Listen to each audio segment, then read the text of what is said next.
Welcome everybody to Magic Makers, and I'm here to also welcome Avrian, Kevin, and Julia. Hi. So I'm here at Magic Makers. We love to talk about magical stories and Harry Potter. And do you know what house you're in? Because I don't. I do. I'm in Gryffindor. Kevin, I'm a Ravenclaw. I've been a Ravenclaw since day one.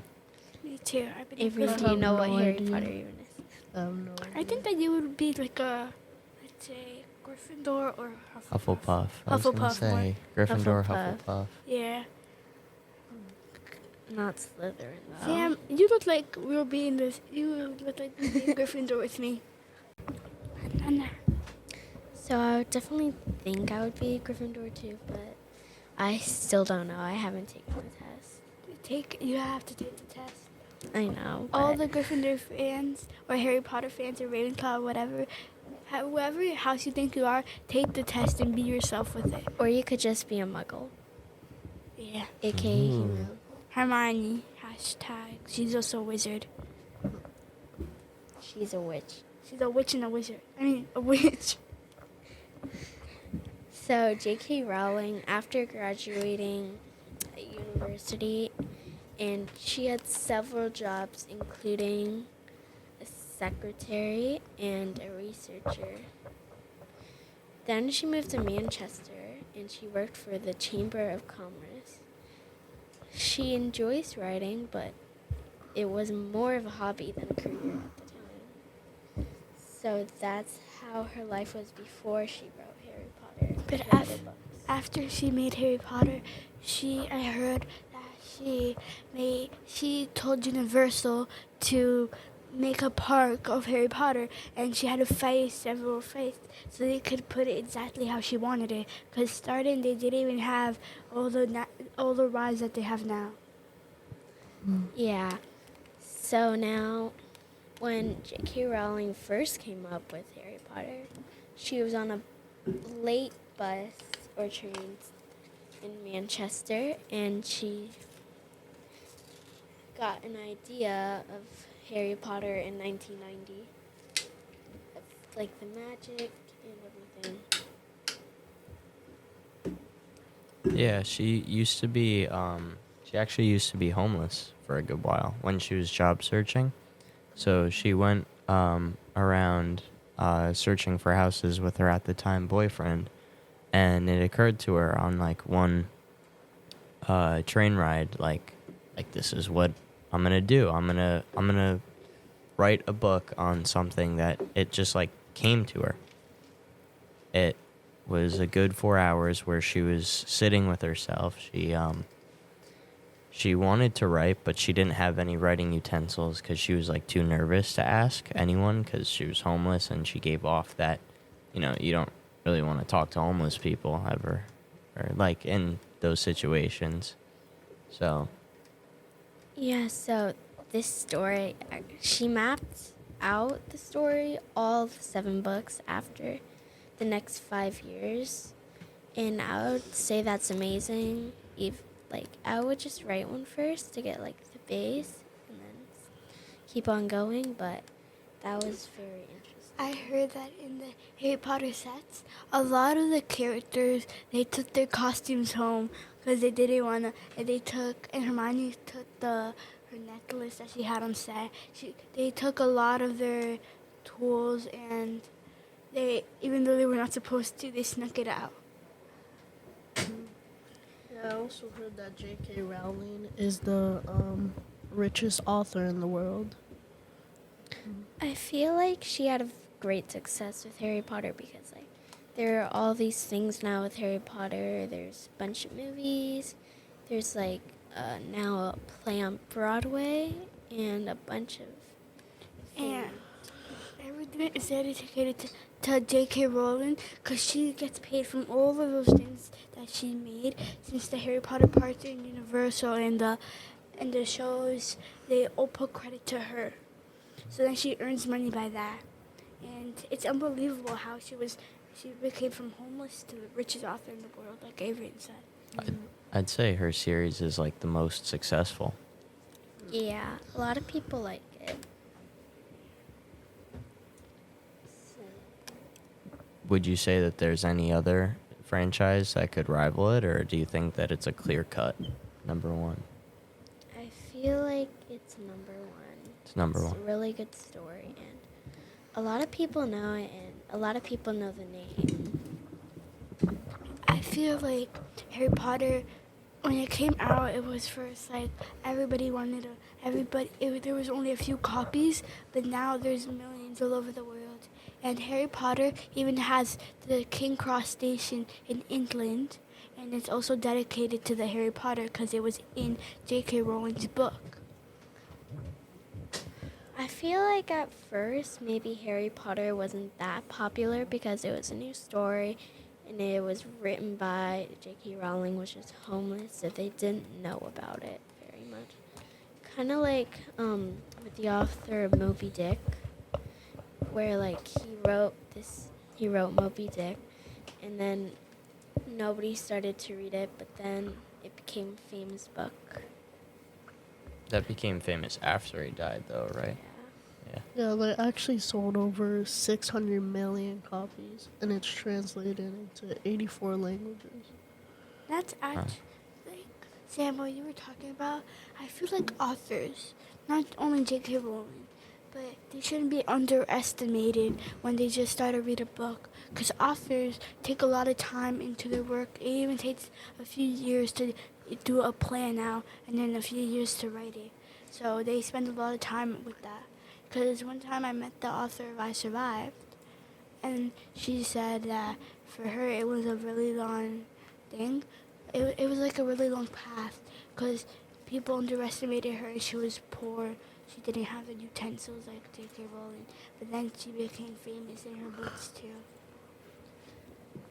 Well, I mean, it's very easy for authors to fail and fall. Like, you only have the top 10% or something like that of authors that actually succeed with their novels. And it kind of made it easier for her after Harry Potter because she was able to create so much more just based off credibility.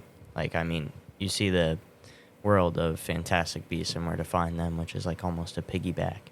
And then even with her less known pieces of work, it still has like more spotlight than these like tiny artists that like nobody really knows. Like me or you could start writing tomorrow, but we'd have a lower chance of getting recognized than these big names. So it like once you reach the top, you don't really fall down unless something catastrophic happens. Did you? So And all the small books too that are based off of Harry Potter, those are also big and people like them too because it gives background information. Yeah. for any people who like Harry Potter and they read all the books, if you look at Harry Potter and the Cursed Child, it has a family tree that shows that it understands the whole book. That turns out that Harry Potter was actually related to the person who made all the Deathly Hallows. So then all the Deathly Hallows are his, and he owns them now because his ancestors made it.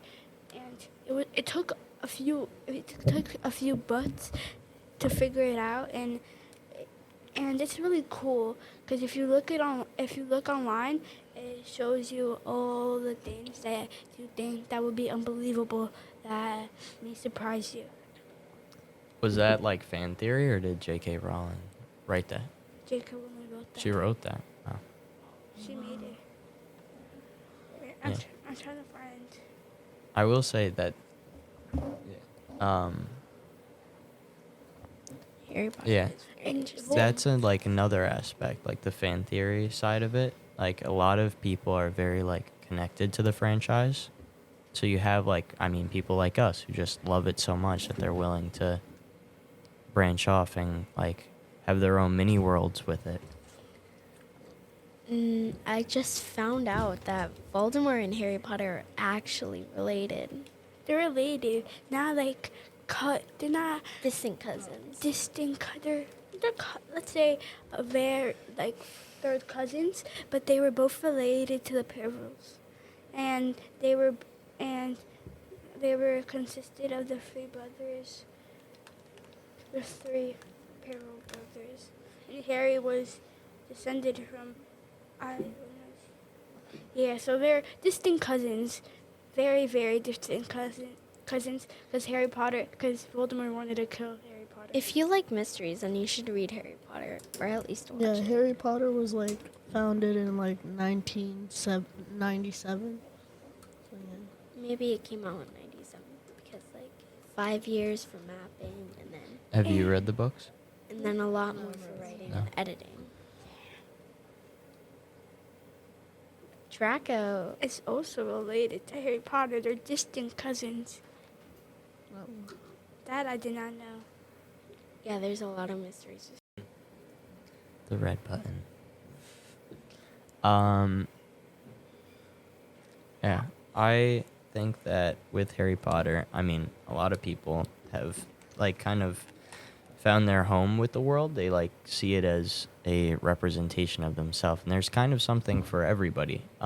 There's like, I mean, you have the books, you have the, I guess, more like puzzling aspect of it with all like the mystery and everything, but then there's also like an interactive aspect with people now creating like Quidditch leagues. Like I don't know if you guys have seen that, but there's there's leagues around the world of people playing Quidditch, and it's not the biggest thing, but I know up at Skidmore College they have a team for for the college, and I think that that's great that it's become like its own sport. I feel like another way people could connect with Harry Potter is like the houses, like they represent personalities and everything. Yeah. Because like people could think that they like could fit in those. And then and that's an easier way so they could find friends. Yeah. Yeah, now that Harry Potter was created, more people have been doing more like fantasies and stuff. What would you describe yourself as, like, character wise? Yeah.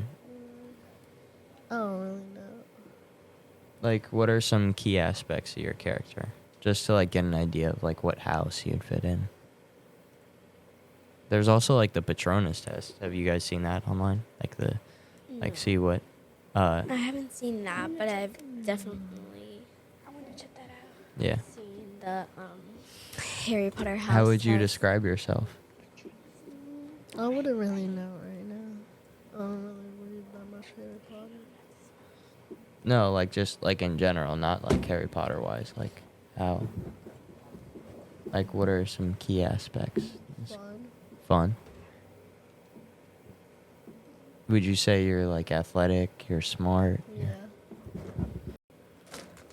Thank you, Avrian, and thank you, Julia and Kevin, for being here to talk about Harry Potter. And thank you for listening to O Radio. We put the O in radio. Make sure to follow on social media, O Radio OHS on Instagram, Twitter, and YouTube. And don't forget to take your Harry Potter house test.